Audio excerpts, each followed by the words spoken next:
बिस्मिल्लाहिर्रहमानिर्रहीम। अस्सलाम वालेकुम नाज़रीन, आप यूट्यूब चैनल देख रहे हैं। मैं इमरान खान हूँ। नाज़रीन, अमेरिका ने ईरान को राज़ी करने के लिए कि वो एक डील पे आ जाए जिससे डोनाल्ड ट्रंप को, अमेरिका को कुछ फेस सेविंग मिल जाए, चीन से मदद मांग ली है। और ये मैं आपको मदद मांग ली है का वर्ड इसलिए कह रहा हूँ कि डोनाल्ड ट्रंप ने अपने इंटरव्यू में कुछ चीज़ों का इंकशाफ किया। एक तो डोनाल्ड ट्रंप ने कहा कि सदर शी ने डोनाल्ड ट्रंप से कहा बातचीत करते हुए कि मैं ज़रा सी भी अगर मदद कर सका तो मैं ज़रूर मदद करूँगा। सदर शी एक मुआहदा होता हुआ देखना चाहते हैं, ये डोनाल्ड ट्रंप ने कहा चीनी सदर के हवाले से कि वो एक मुआहदा होता हुआ देखना चाहते हैं। और उन्होंने मुझे कहा कि मैं अगर ज़रा भी मदद कर सका तो मैं ज़रूर मदद करूँगा। यानी कोई यकीन दहानी चाइना की तरफ से ऐसी नहीं करवाई गई अमेरिका को जिसकी बुनियाद पे वो ये कहें कि कोई बहुत बड़ी डेवलपमेंट हो गई है। लेकिन यहाँ ये साबित होता है कि अमेरिका ने सदर शी से मदद मांगी है, जिस पे उन्होंने कहा जी अगर मैं मदद कर सका तो मैं ज़रूर करूँगा। फिर ईरानी तेल की ख़रीदारी के मामले के ऊपर चीन ने बड़ा टका के जवाब दिया अमेरिका को। डोनाल्ड ट्रंप ने अपने इंटरव्यू में बताया कि ईरानी तेल की ख़रीदारी हम जारी रखना चाहेंगे, ये प्रेसिडेंट शी ने डोनाल्ड ट्रंप को कहा। यानी बड़ी जुर्रत चाहिए। पाकिस्तान को तो एक इशारा करता है, पाकिस्तान ख़रीदारी बंद कर देता है हर तरफ से।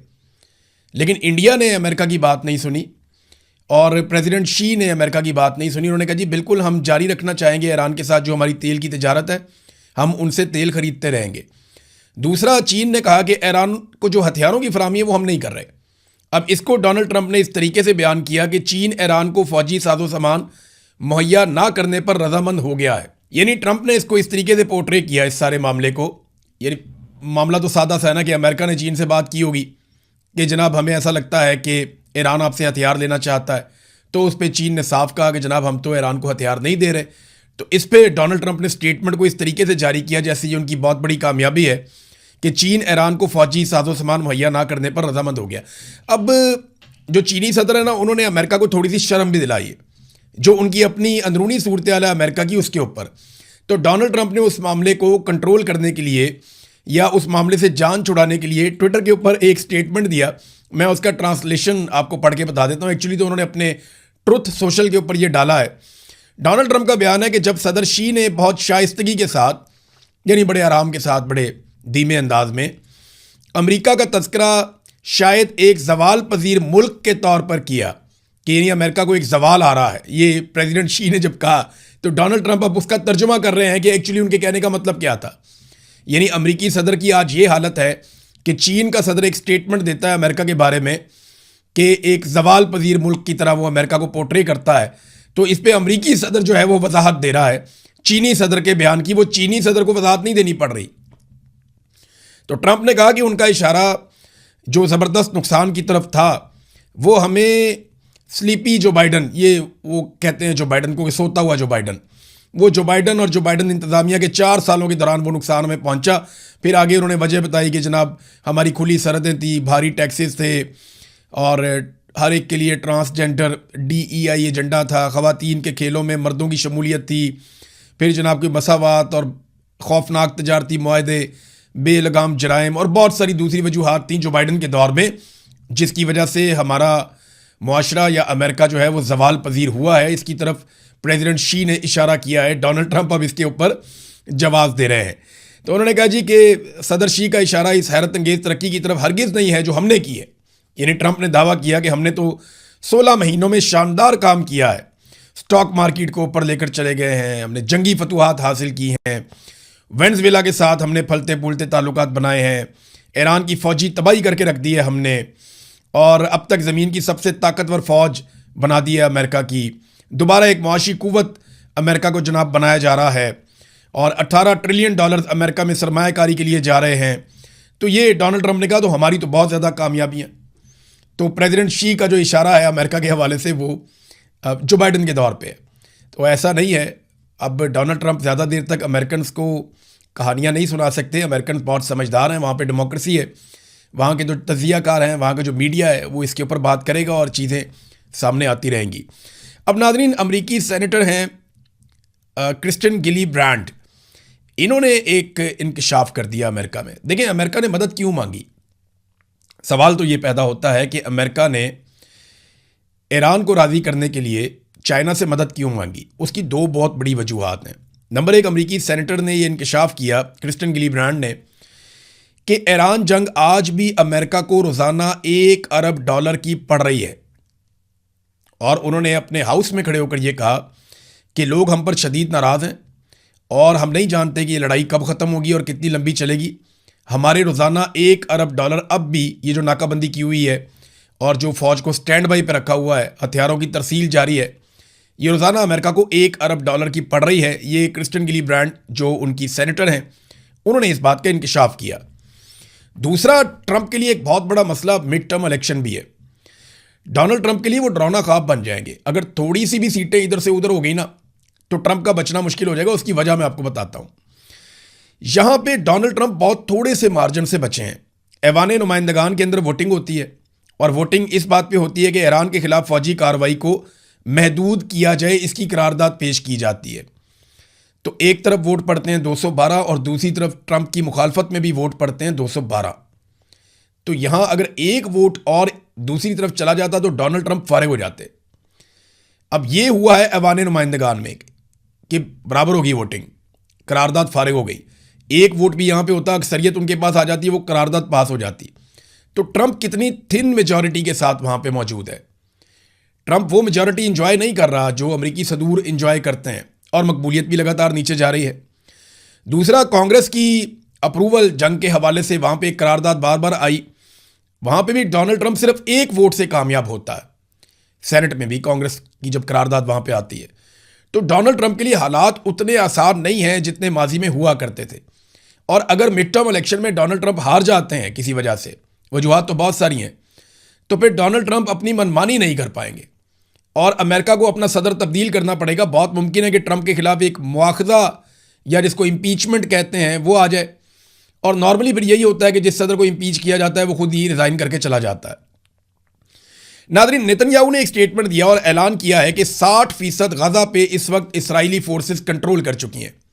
यानी गजा का 60% इलाका इसराइल के कंट्रोल में है और वो कह रहे हैं जी बाकी जो एरिया है उसको हम मुस्तकबिल में देख लेंगे। अब बोर्ड ऑफ पीस बनने के बाद से लेकर अब तक जो आलमी सतह पे आवाज़ें उठती थी गजा के लिए, वो भी वैसे नहीं उठ रही। वजह क्या है? बोर्ड ऑफ पीस बन गया है, सारे मुस्लिम ममालिक उसके अंदर शामिल हो गए हैं, तो जो आवाज़ें अक़वाम मुत्तहिदा में या दीगर प्लेटफॉर्म्स के ऊपर उठाई जाती थी, अब क्योंकि ये सारे खुद उस बोर्ड ऑफ पीस का हिस्सा है जो गजा के मामलात को देख रहा है, तो वो उस शद और मत के साथ आवाज़ उठाई नहीं जा रही। बोर्ड ऑफ पीस ने मामले को दबा कर रख दिया है। जितना जुल्म और बर्बरियत गुज़िश्ता 3-4 सालों में हुई, बजाय कि उसका हिसाब लिया जाता, बोर्ड ऑफ पीस बनने के बाद जो आवाज़ें उठती थी वो बांध दी गई हैं, ऐसा दिखाई देता है। एक और काम जो इसराइल कर रहा है, इसराइल को फौरी तौर पे उसकी फ़ौज को तैयार किया जा रहा है ताज़ा हमलों के लिए। और ये इसराइली अखबारात इसको रिपोर्ट कर रहे हैं। उनका दावा है कि इसराइल अगले हफ्ते ईरान पर हमले की तवक्को कर रहा है। देखिए, अगर चीन फौरी तौर पे जंगबंदी के अमल को मुस्तकिल नहीं करवा सकता, तो फिर अमेरिका को और इसराइल को दोबारा से ईरान के ऊपर अटैक करना होगा। क्योंकि जब जंग चल रही होती है ना, तब जंगबंदी करवाना और शराइत मनवाना आसान होता है। जब जंगबंदी होती है उस वक्त शराइत को मनवाना उतना आसान नहीं होता। तो मुझे ऐसा लगता है कि एक मरतबा दोबारा सिचुएशन एक्सेलरेट करेगी, ऊपर की तरफ जाएगी और फिर चाइना मुदाखलत करके जंगबंदी करवाएगा और नई शराइत के मुताबिक मामला शायद तय हो जाएगा। अगली खबर मैं आपको बताता हूँ, लेकिन उससे पहले ये एक मैसेज है नादरीन आपके लिए, और ये इंपॉर्टेंट है ख़ास तौर पे ओवरसीज़ पाकिस्तानियों के लिए। ओवरसीज़ पाकिस्तानी पैसे भेजते रहते हैं पाकिस्तान में, ख़ास तौर पे ईद आ रही है तो इस हवाले से भी लोग पैसे भेजेंगे। ईदी भी भेजनी है, कुर्बानी के लिए जानवर भी लेने हैं, और ईद के अलावा भी ओवरसीज़ पाकिस्तानी पाकिस्तान में पैसे भेजते हैं। तो अलग अलग तरीक़ों से पाकिस्तानी पैसे भेजते हैं। मेरी टीम ने मुझे बताया था उस वक्त, तो मैंने कहा था पहले मैं चेक करूँगा। तो ये एक तरीक़ाकार है पैसे भेजने का, टैप टैप सेंड। ये एक मनी ट्रांसफ़र एप्लीकेशन है, आप इसको इस्तेमाल कर सकते हैं पाकिस्तान में पैसे भिजवाने के लिए। क्योंकि मैंने ज़ाती तौर पे 2-3 लोगों से पैसे भिजवा कर चेक किया, और जब मुझे कंफर्म हो गया तो मैं आपको बता रहा हूँ कि ये एप्लीकेशन बहुत सेफ है। आप इससे पैसे पाकिस्तान में भिजवा सकते हैं। 3 फ़ायदे होंगे आपको, और चौथा फ़ायदा मैं आपको बाद में बताता हूँ। पहला फ़ायदा तो इसमें यह है कि ये फास्ट ट्रैक है, आपका पैसा बहुत तेज़ी से पाकिस्तान चला जाएगा आपके प्यारों के पास। दूसरा फ़ायदा यह है कि इसका एक्सचेंज रेट बहुत अच्छा है, यानी जो कटौती होती है वो ज़्यादा कटौती आपके पैसों में से नहीं होगी, आपके पैसे बचेंगे। नंबर 3, ये बहुत क्रेडिबल सोर्स है, यानी मैंने खुद करके देखा तो इसलिए मैं आपको ये कह सकता हूँ कि क्रेडिबल है, और आपके पैसे ज़रूर चले जाते हैं और आपको इससे फ़ायदा भी होता है। और चौथा ये है कि अगर आप मेरा प्रोमो कोड इस्तेमाल करेंगे तो आपको एक ईदी भी मिल जाएगी। ये ईद से पहले आप इसको ईदी कह लें और ईद के बाद आप इसको बोनस कह लें। यानी जो भी शख्स पहली ट्रांजैक्शन करेगा इस एप्लीकेशन को डाउनलोड करने के बाद या इस एप्लीकेशन के ज़रिए से उसे एक बोनस भी मिलेगा। किन ममालिक से आप पैसे भिजवा सकते हैं? तो फिलहाल अमेरिका से, बरतानिया से, ऑस्ट्रेलिया से, यूरोप से, कनाडा से और दीगर ममालिक से आप पैसे भिजवा सकते हैं पाकिस्तान में बड़ी आसानी के साथ। तो ये एक एप्लीकेशन है, टैप टैप सेंड। इसको आप इस्तेमाल करें और पाकिस्तान में अपने प्यारों को पैसे भेजें। ज़्यादा तेज़ी से जाएंगे और बगैर कटौती के जाएंगे, यानी बहुत कम कटौती होगी आपकी, एक्सचेंज रेट आपको अच्छा मिलेगा और ये है कि आपके पैसे महफूज रहेंगे। ईरान ने एक बड़ी कार्रवाई की है नादरीन आबना हुर्मुज़ में, और एक असलहे से भरा हुआ एक पूरा शिप वो काबू कर लिया। ये कैसे हुआ? ये बाकायदा BBC के ऊपर इस पर खबर छपी हुई है कि खलीज ओमान में एक ऐसे जहाज़ को जो मुबैना तौर पे फ्लोटिंग आर्मरी यानी असला लेकर जाने के तौर पर काम कर रहा था, ईरानी फ़ौजी एहलकारों ने इसको जब्त कर लिया है। और बरतानिया की मैरीटाइम ट्रेड ऑपरेशंस तंजीम के मुताबिक ये जहाज़ अब ईरानी इलाकाई पानियों की तरफ लेकर जाया जा रहा है, जिसके अंदर असला था। असले की नौइयत के बारे में पता नहीं चला, लेकिन ईरान ने एक बड़ी कार्रवाई की है। पूरा बहरी जहाज़ जो असला वाला है लदा हुआ, इन रिपोर्टों के मुताबिक जो BBC में भी छपी हैं, ईरान ने काबू कर लिया है और वो इस जहाज़ को अपने पानियों की तरफ, अपनी ज़मीन की तरफ लेकर जा रहा है। एक बड़ी इंटरेस्टिंग खबर और है, डोनाल्ड ट्रंप के साथ जो वफद गया ना चाइना में, वो अपने साथ अपने गैजेट्स नहीं लेकर गए। यानी अपनी जो ज़ाती डिवाइसेस हैं, जैसा कि मोबाइल फ़ोन, जैसा कि लैपटॉप्स, वो इस तरह की बेशतर चीज़ें छोड़ कर गए। और इसकी वजह क्या है? ये बड़ी इंटरेस्टिंग खबर है, ये दुनिया भर का मीडिया इसको चला भी रहा है। यानी चीन का जो दौरा है, इसमें एक डिजिटल ख़तरा महसूस किया जा रहा था। सदर डोनाल्ड ट्रंप के दौरे चीन में अमरीकी वफद के अरकान ज़ाती डिवाइसेस साथ नहीं लेकर गए। आला तरीन अमरीकी वफद के अरकान भी साइबर सिक्योरिटी प्रोटोकॉल्स के खौफ का शिकार नजर आए। और मीडिया रिपोर्ट्स के मुताबिक, जो अमेरिकन मीडिया दे रहा है, अरकान तो अपने फ़ोन और लैपटॉप साथ लेकर ही नहीं गए। कई अरकान ने यह भी किया। अमरीकी हुकाम को खदशा है कि कहीं कोई चीनी सिक्योरिटी सिस्टम इनके ज़ाती लैपटॉप्स और टेलीफोनों की जासूसी ना कर ले और इनका सारा रिकॉर्ड जो है उसको कंट्रोल ना कर ले।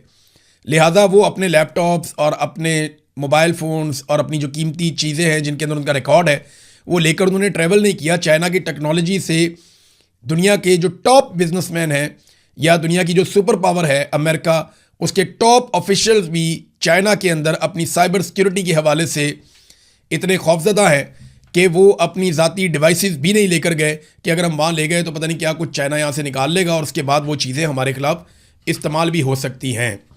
नादरीन, एक और ख़बर पाकिस्तान से है। ये खबर कोई अच्छी नहीं है। बिलावल जरदारी एक प्रेस कॉन्फ्रेंस कर रहे थे, उन्होंने अपने दाएं बाएं लोगों को बिठाया हुआ था। एक तरफ उन्होंने राजा परवेज़ अशरफ साबिक वज़ीर आज़म उनको बिठाया हुआ था, फिर एक तरफ उन्होंने शेरी रहमान को बिठाया हुआ था जो अमेरिका के अंदर पाकिस्तान की सफ़ीर भी रही हैं, जो साबिक इंफॉर्मेशन मिनिस्टर भी गालिबन रही हैं, और एक तरफ जो है वो बैठी हुई थी शादिया मरी साहिबा। शादिया मरी साहिबा पाकिस्तान पीपल्स पार्टी की एक पुरानी कारकुन है और पाकिस्तान पीपल्स पार्टी की तरफ से कई मरतबा वो असेंबली में पहुंची हैं मखसूस नशिस्तों के ऊपर। तो शादिया मरी साहिबा को बिलावल भुट्टो जरदारी साहब ने झाड़ दिया प्रेस कॉन्फ्रेंस के बीच में, लाइव सारे मीडिया के सामने।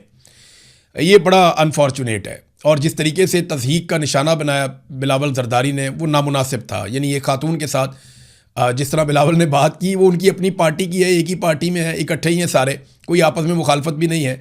या तो खातून उनके साथ बदतमीज़ी कर रही होती या उनके ऊपर चढ़ाई कर रही होती, या खातून उनके साथ कुछ ऐसी ज़्यादती कर रही होती, तो चलें वो आगे से रिस्पॉन्ड कर लेते इस तरीके से अपनी ज़ुबान के साथ। लेकिन यहाँ पे तो वो खातून उनकी अपनी पार्टी की हैं। हुआ ये है कि बिलावल बड़ी होशियारी के साथ अपने आप को बेनज़ीर इनकम सपोर्ट प्रोग्राम के हवाले से होने वाले एक सवाल से अलग कर रहे थे कि मुझे इल्म नहीं है कौन सा वज़ीर है, आप किसकी बात कर रहे हैं। तो वहाँ शादिया मरी ने लुकमा दे दिया। उन्होंने कहा जी स्टेट मिनिस्टर है, शायद वो राना सनाउल्लाह नहीं, वो नॉट वफाकी वज़ीर, वो खेलदास ने कहा है। तो साथ ही बिलावल ने कहा कि I am not asking you, मैंने तुमसे नहीं पूछा। तो दोबारा बोलने की कोशिश की, सॉरी सर मुझे अभी इसने कहा, तो इस तरह करके उन्होंने बोलने की कोशिश की जब शादिया मरी ने, तो बिलावल ने ऊंची आवाज़ में कहा थैंक यू, ताकि वो चुप हो जाए और उनका मुंह देखने वाला था। यानी मुझे अफसोस हुआ। देखिए, शादिया मरी साहिबा के हवाले से मैंने ये खबर आपको क्यों सुनाई, इसका एक बैकग्राउंड है। बैकग्राउंड ये है कि एक दौर में मेरे प्रोड्यूसर ने इनसे रब्ता किया, कोऑर्डिनेशन जो करता था लड़का, उसने रब्ता किया जी कि आप इमरान रियाज साहब के प्रोग्राम में आ जाएं पाकिस्तान पीपल्स पार्टी की नुमाइंदगी करने के लिए। तो शाजिया मरी साहबा ने आगे से जवाब दिया था कि उनका लहजा सख्त है, यानी वो जो बात करते हैं उनका लहजा मुझे पसंद नहीं है, सख्त लहजा उनका, तो इसलिए मैं उनके प्रोग्राम में आने से माजरत करती हूँ। तो आज मैंने देखा बिलावल ने जिस सख्त लहजे के साथ उनके साथ बात की, तो मैं तो उनकी पार्टी का नहीं था, मेरा तो लहजा अवामी सवालात हमने करने होते हैं, जिसकी भी हुकूमत होती है हमारा लहजा ऐसा ही होता है, जैसा मैं हूँ वैसा ही हूँ। सवालात जो हैं वो हमेशा वो पूछते हैं हम जो लोगों के दिमाग में होते हैं। तो हर किस्म की पॉलिटिकल पार्टी से हमेशा पूछे हैं। एक दौर में पीटीआई को हम पसंद नहीं थे, शहीद अरशद शरीफ को मुझे बहुत बुरा भला भी कहा गया। एक दौर में उस्मान बुज़दार के लोगों ने बहुत बुरा भला कहा।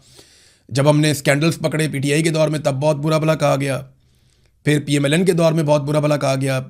पीपल्स पार्टी के दौर में भी ऐसा ही हुआ हमारे साथ, तो आजकल के दौर में भी ऐसा। और हमारे लिए ये चीज़ नहीं है। लेकिन शाजिया मरी ने कहा जी इनका लहजा बहुत सख्त है, तो मुझे लहजा पसंद नहीं है। तो आज बिलावल का लहजा मुझे लगता है उन्हें काफ़ी पसंद आया होगा और यहाँ पे वो कंप्रोमाइज़ कर लेंगी, उन्हें कर लेना चाहिए, क्योंकि यहाँ पे उनको हर दफ़ा एक कौमी असम्बली की सीट मिल जाती है। देखिए बिलावल की मजबूरी है, वो समझनी पड़ेगी सारी पार्टी को कि कुछ चीज़ें उन्हें बता दी गई हैं, और ये जो बेनज़ीर इनकम सपोर्ट प्रोग्राम है या इस किस्म की चीज़ें उनको एक बारगेनिंग टूल के तौर पे जरदारी साहब या बिलावल जरदारी साहब इस्तेमाल करेंगे। इन्होंने अपने ज़ाती मफादात लेने, उन्हें कुछ चीज़ें बता दी गई हैं। नंबर एक, वफाक जो है वो सूबाई इख्तियारात वापस ले लेगा, और ये वापस देने पड़ेंगे, इनको जूते पॉलिश कर करके देने पड़ेंगे।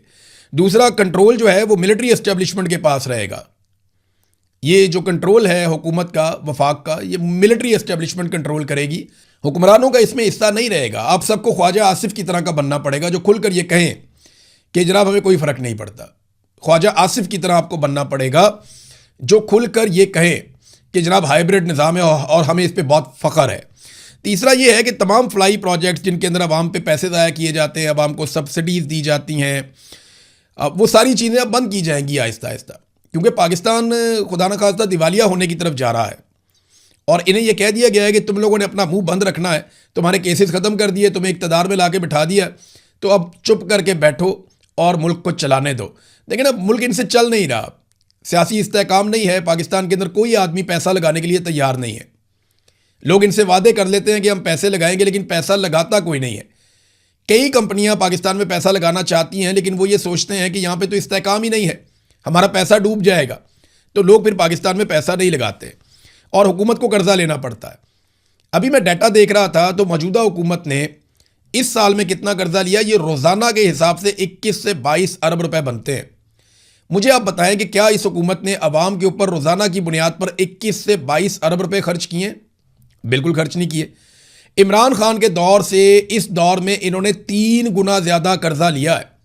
यानी शहबाज शरीफ, आसिम मुनीर साहब ने इस दौर में इमरान खान के दौर से 3 गुना ज़्यादा रफ्तार से कर्जा लिया है। इमरान खान के दौर में तो डैम्स भी बन रहे थे, मेगा प्रोजेक्ट्स हो रहे थे, सेहत कार्ड उसने दिया हुआ था, बिजली 4 गुना सस्ती थी, पेट्रोल जो है वो आधी से भी कम कीमत का था, गैस 10 गुना सस्ती थी, महंगाई जो है वो आधी थी जितनी अब है, नए अस्पताल यूनिवर्सिटियाँ बन रही थी, हेल्थ कार्ड इमरान खान ने दिया हुआ था, सब्सिडीज़ दी हुई थी, आवाम को सहूलतें दी हुई थी। और कोरोना में उसको बहुत बड़े पैमाने पर कर्जा लेना पड़ा क्योंकि उसने पब्लिक को सपोर्ट करना था। तो आज तो वो सारा कुछ नहीं हो रहा। तो ये जो 3 गुना ज़्यादा इन्होंने पैसा इकट्ठा कर दिया, ये पैसा गया किधर? कोई प्रोजेक्ट भी नहीं चल रहा। इनसे कोई पूछेगा क्या? कोई इनसे सवाल करेगा? अब इन्होंने आईनी अदालत बना दी है, इनसे सवाल भी नहीं किया जा सकता। जब आप सवाल करेंगे मामला जाएगा आईनी अदालत में, वो जज कहेगा जो हुक्म मेरी सरकार। तो अब सवाल भी आप नहीं कर सकते कि जनाब इतना पैसा जो आप इकट्ठा कर रहे हैं वो जा कहाँ रहा है? कौन से ऐसे प्रोजेक्ट आपने पाकिस्तान में लगा दिए हैं जिनकी हम तारीफ कर सकते हैं या हम कह सकते हैं कि जनाब बहुत बड़े बड़े मेगा प्रोजेक्ट बन रहे हैं। SIFC के नाम से कि इन्होंने सफ़ेद हाथी पाला, उसने जो तबाही फेरी पाकिस्तान में मईशत का कचूमर निकाल दिया, 1 रुपए की सरमायाकारी ये पाकिस्तान के अंदर करवा नहीं पाए। और एक के बाद एक चीज़ें जो हैं वो मज़ीद ख़राब होती चली जा रही है। अभी गिलगित बल्तिस्तान में इलेक्शन हो रहा है, वहाँ इमरान खान का कैदी नंबर 804 का तोती बोल रहा है। मैंने वहाँ लोगों से बात की है, उन्होंने कहा जी बहुत थोड़े लोग हैं जो दूसरी तरफ खड़े हैं, जो रवायती पीपल्स पार्टी या PMLN उनके साथ जुड़े हुए वो थोड़े से लोग हैं। उन्होंने लोगों की बहुत बड़ी तादाद, ख़ास तौर पे नौजवान, वो पाकिस्तान तहरीक इंसाफ इमरान खान के साथ खड़े हैं और वो यहाँ पे होने वाली हर ज्यादती को देख रहे हैं। और वहाँ पे ये तासुर है कि मिलिट्री एस्टेब्लिशमेंट हर वो हथकंडा अपना रही है जिसके ज़रिए से वो पाकिस्तान तहरीक इंसाफ को गिलगित बल्तिस्तान में हुकूमत बनाने से रोक सकती है, और उसके लिए पूरी कोशिश की जा रही है। अभी इंतखाबी निशान वाला मामला भी आपके सामने हुआ है। तो नौजवानों में बड़ा सख्त रिएक्शन है वहाँ पे। देखें, गिलगित बल्तिस्तान के लोगों को अंडर एस्टिमेट किया जा रहा है। वो अपनी आई पे आ गए ना तो ऐसी शिकस्त देंगे कि इनकी नस्लें याद रखेंगी। वो सिर्फ पहाड़ों पे रहते नहीं हैं, उनकी हिम्मत, उनके दिल और उनके हौसले वो पहाड़ों जितने बड़े हैं। ये निज़ाम गलत पंगा ले रहा है गिलगित बल्तिस्तान के नौजवानों से। ये नफरत के बीज बो रहे हैं, कल यही नफरत इनके सामने आएगी। याद रखिएगा मेरे अल्फाज, गिलगित बल्तिस्तान के लोग इतनी आसानी से हार नहीं मानेंगे। देखिए, ऑर्डर तो दिया गया है वहां पे ऑफिसर्स को कि कुछ भी हो जाए, मिलिट्री एस्टेब्लिशमेंट का हुक्म है कि गिलगित बल्तिस्तान में किसी सूरत भी पाकिस्तान तहरीक इंसाफ की हुकूमत नहीं बनने देनी। उसकी वजह क्या है? जो पाकिस्तान की मिलिट्री एस्टेब्लिशमेंट है ना, वो कश्मीर में और गिलगित बल्तिस्तान में किसी भी ऐसी हुकूमत का वजूद बर्दाश्त नहीं कर सकती जो उनकी मर्जी और मंशा के खिलाफ एक भी फैसला करे। ये दो जगह मिलिट्री एस्टेब्लिशमेंट के लिए बहुत क्रिटिकल है। यहां उन्हें मुकम्मल कंट्रोल चाहिए होता है और कठपुतली हुकूमत चाहिए होती है। बलूचिस्तान में भी ये 3 एरियाज ऐसे हैं जहां पे हर हाल में उन्हें कठपुतलियां चाहिए होती हैं, एक बलूचिस्तान में, एक गिलगित बल्तिस्तान में और एक कश्मीर में। और यहां कठपुतलियों के बगैर उनका गुजारा नहीं है एक दिन भी। लिहाजा वो पूरी कोशिश करेंगे, जितनी पंजाब में की उससे ज़्यादा कोशिश करेंगे कि जाली तरीके से पाकिस्तान तहरीक इंसाफ से बाहर बाहर कोई हुकूमत बना दें। लेकिन अब देखना यह है कि गिलगित बल्तिस्तान के लोग अभी मुजाहरा करते हैं अपनी ताकत का या मज़ीद इंतज़ार करते हैं। बहरहाल नौजवानों ने तो अपना फैसला सुनाया। वहाँ पे जिस तरह का नौजवानों के अंदर रद्द अमल है, अगर ये इलेक्शन तक मोमेंटम गया तो कहानी उलट जाएगी। नाज़रीन, ज़िला खैबर में एक ड्रोन हमला हुआ है और उस पर स्टेटमेंट भी जारी किया जुनैद अकबर ने। ज़िला खैबर की वादी तीरा में मकामी आबादी पर मुबैना ड्रोन हमला हुआ है। उन्होंने कहा, मैं शदीद अल्फाज में मज़म्मत करता हूँ। मासूम बच्चों और ख़वातीन को निशाना बनाना कोई जंग नहीं है, बल्कि खालिसतन सफाकी है, इंसानियत की खुली तज़लील है। मेरी तमाम तर हमदर्दियाँ और दुआएं ज़ख्मी होने वाले 5 शहरियों और उनके अहले खाना के साथ हैं। अब मामला ये है कि ये मज़म्मतों तक मसला आ गया है। इमरान खान साहब ने तो कहा था कि मुकदमा दर्ज करना है, और इन सब ने यह दावा भी किया था कि अली अमीन गंडापुर मुकदमा दर्ज नहीं कर रहे। जब अली अमीन गंडापुर जाएंगे, दूसरे लोग आएंगे तो मुकदमा दर्ज होंगे, लेकिन अभी तक कोई मुकदमा दर्ज नहीं हुआ।